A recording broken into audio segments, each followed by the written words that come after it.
Imagine this. You're holding a universe in your palm, a portal to all human knowledge, connection, and distraction. But as you scroll, an ancient, instinctual part of your brain, the part that once scanned savannas for predators, now hungers for the next notification. It feels like freedom, this infinite access. Yet, a quiet paradox hums beneath the surface. This tool of ultimate connection is methodically severing you from something fundamental within yourself. You feel it in the fading ability to sit quietly in a room alone, in the phantom buzz of a phone that isn't there, in the dulled patience for a thought that doesn't arrive in an instant. This is not merely about distraction. This is a silent, systematic rewiring. Your most intimate space, your consciousness, is being colonized by architectures you did not design, for a purpose you did not choose. The great question isn't whether you use your phone too much. It is far more unsettling. What is the phone using you for?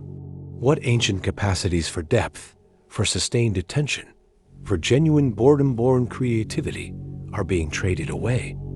And what emerges in their place? To understand this is to glimpse a war for your own mind, fought in the milliseconds between one swipe and the next.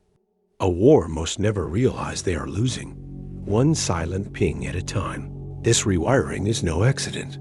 It is the deliberate outcome of a hidden economy, one that trades your attention for profit. Philosopher Aldous Huxley warned of a world distracted by trivialities, where people would come to love their oppression. Your phone is the pinnacle of this, a pleasure-driven cage. Psychologically, it exploits what behavioral scientist B.F. Skinner identified: variable reward schedules. Each refresh is a digital slot machine, triggering dopamine surges that addict not to content, but to the anticipation of it. Your brain, seeking order, is trapped in a loop of chaotic seeking. But the roots go deeper than psychology, into the realm of existential philosophy. Blaise Pascal observed that all of humanity's problems stem from man's inability to sit quietly in a room alone.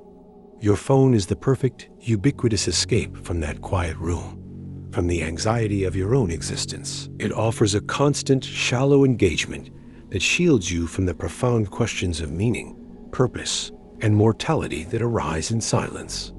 It is a technological solution to the human condition, pacifying the restless self with infinite trivialities.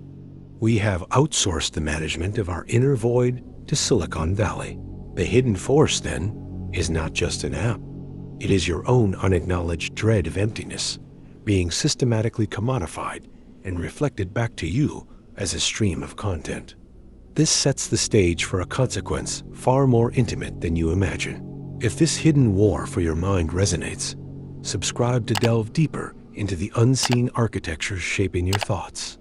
Your engagement, likes, and comments fuels this exploration of the modern self. The consequence is a silent atrophy of your cognitive architecture.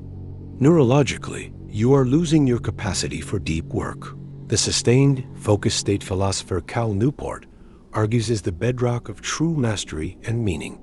Your brain's default mode network, responsible for self-reflection, memory consolidation, and creative insight, is being starved.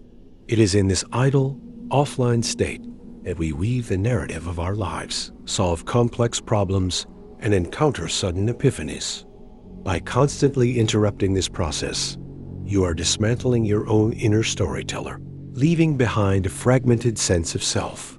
Culturally, this conditioning breeds what social critic Neil Postman called a peekaboo world, a contextless environment where serious news, personal trauma, and cat videos hold equal emotional weight, flattening your capacity for genuine empathy or outrage. This isn't just shortening your attention span, it's altering your perception of reality itself.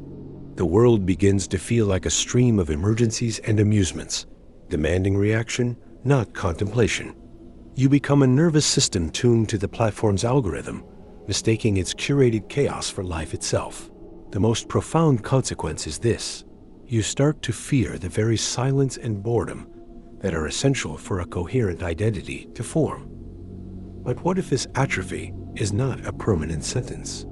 What if the very awareness of this trap contains the first fragile key to breaking it? Breaking free begins not with deleting apps, but with a radical philosophical declaration that your uninterrupted attention is the most sacred space you own.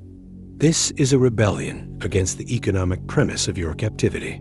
The first, counterintuitive step is to deliberately court boredom. Follow the example of figures like Nietzsche, who undertook long, solitary walks to let his deepest thoughts surface. You must retrain your brain's reward system by starving the dopamine loop and feeding the neglected pathways of concentration. Schedule daily periods of digital fasting, blocks of time where your phone is physically inaccessible. This creates a container for the self to recoalesce. The deeper rebellion is to reclaim your agency over meaning. Viktor Frankl, writing from the depths of a concentration camp, realized that the last of human freedoms is to choose one's attitude in any given set of circumstances. Your phone seeks to dictate your attitude, curating your outrage, your envy, your amusement. To rebel is to consciously insert a pause between stimulus and response. Ask before unlocking, what need of mine is this serving? Is it connection or escape? Is it insight or mere sedation? This transforms the device from a master back into a tool. You begin to use it with intention rather than being used by its design. The final frontier of this war, however, lies in understanding what emerges from the silence you reclaim. The ultimate truth is this: your phone did not create a new emptiness. It exposed a pre-existing one. It is merely the most efficient mirror ever devised, reflecting back our collective fear of the unmediated self. The final realization is not that the device is evil, but that it is a tragic surrogate for the very things we have neglected. Genuine communion, purposeful work, and the courage to face the silent, fertile void within. The rewiring is reversible because the brain is plastic, but only if you fill the reclaimed space with something older and more substantial. This is the paradigm shift.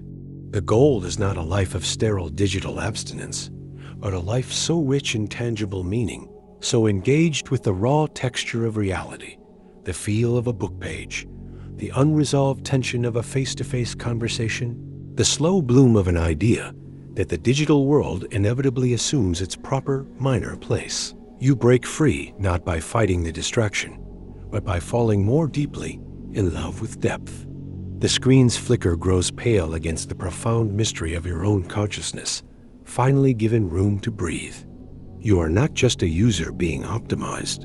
You are a world unto yourself, waiting in the quiet to be discovered. If this ultimate truth has shifted your perspective, subscribe to continue reclaiming your attention and building a life of depth. Let us know in the comments what you discovered in your own silence. Your insights forge a community beyond the algorithm.